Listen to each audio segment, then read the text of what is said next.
শ্রী শ্রী লোকনাথ ব্রহ্মচারী বাবার আশ্রম, বারোদি, নারায়ণগঞ্জ।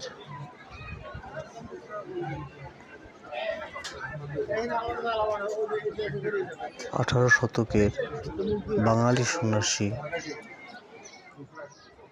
বাবা লোকনাথ ব্রহ্মচারী 1866 সালে নারায়ণগঞ্জের সোনারগাঁও উপজেলার বারোদি গ্রামে আশ্রম প্রতিষ্ঠা করে।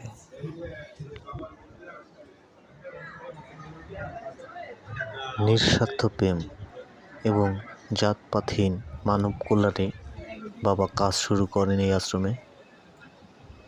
আমরা এখন আছি বাবা লোকনাথের সেই মন্দিরে।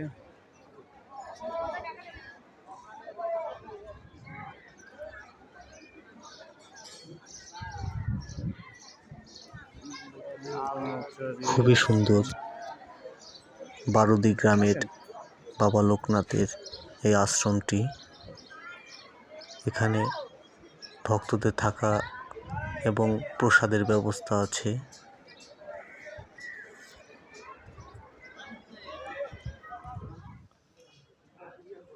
বারোদি আশ্রমে পিছনেই রয়েছে শ্রী শ্রী মহাশ্মশান।